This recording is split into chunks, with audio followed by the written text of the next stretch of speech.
Der er ingen tvivl om, at den videokvalitet, man kan arbejde med, er helt fænomenalt god. Det, jeg har fået ind, det overstiger de forventninger, jeg havde til, hvad sådan et lille apparat, hvad det egentlig kan.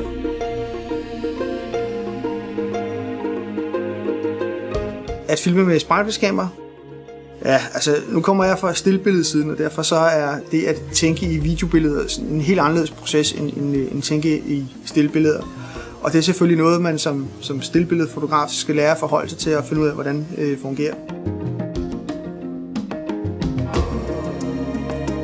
Normalt som stillbilledfotograf, så tager man optagelserne, og så går man hjem og redigerer dem selv, og derfor så har man sådan en meget klar fornemmelse af hele arbejdsprocessen og hvad det skal ende op i. Som videofotograf lige pludselig, jamen så er der mange flere mennesker ind over processen, som skal arbejde med både med lyd og med redigering og sådan nogle ting, og derfor så skal man indgå som en del af en proces, i stedet for at bare sådan helt selv kunne køre det fra start til slut.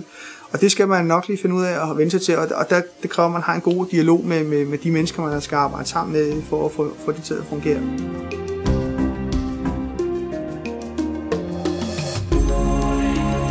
Jeg kunne jo godt se, da vi kom hjem med videofilerne, hvor at jeg kunne have gjort tingene bedre, men omvendt, så det de så har kunne trylle med ind i redigeringen, med de små fejl, som jeg selvfølgelig har lavet, jamen det har været fantastisk at se, hvad de har kunne finde frem der.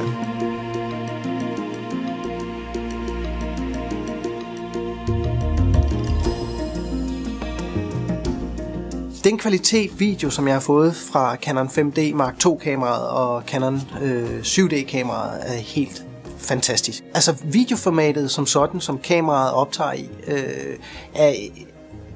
er svært at håndtere for redigeringssystemet. Altså vi bruger så Final Cut Pro, og derfor bruger vi så også ProRes kodeket. Og det vi simpelthen gør, det er, at vi tager filerne som vi får fra kameraet, og konverterer dem til ProRes. Og når vi først har gjort det, så er det simpelthen en fornøjelse at arbejde med. Det, der måske har forbløffet mig mest, det er nok, at i hvor lidt lys, at jeg kan filme med de her videooptagelser.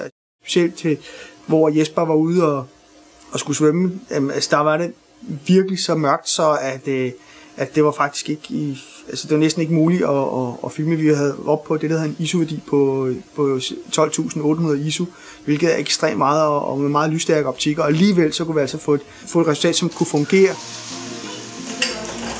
Ja, og en lydsyg. Det er først, når man kommer ind i post-production, altså det, hvor man skal til at arbejde med farverne, der ser man dens begrænsninger.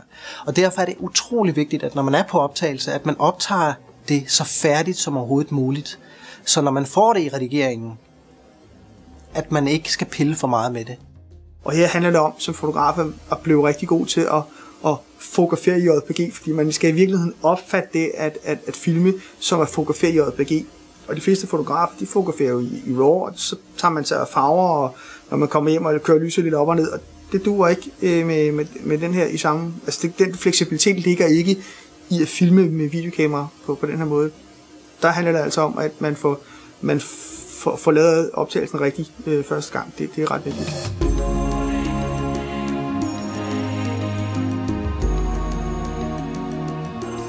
Jamen, altså, optikkerne er jo fænomenale. Canon har et sortiment fra 15 mm fiskehøj og helt ud til 800 mm tele, og vi arbejder med en masse af optikkerne i mellem det område, helt ude fra 800 mm og ned til 15 mm fiskehøj, plus nogle tekniske optikker, som hedder TS, som gør, at man kan lægge skarpheden lidt anderledes. Man ser det blandt andet, hvor han løber ind i skoven, eller hvor Jesper løber ind i skoven, hvor at man har noget uskarphed på hver side, og han er skarp i midten, og det er jo sådan nogle specielt tekniske optikker, vi har brugt til den type optagelser.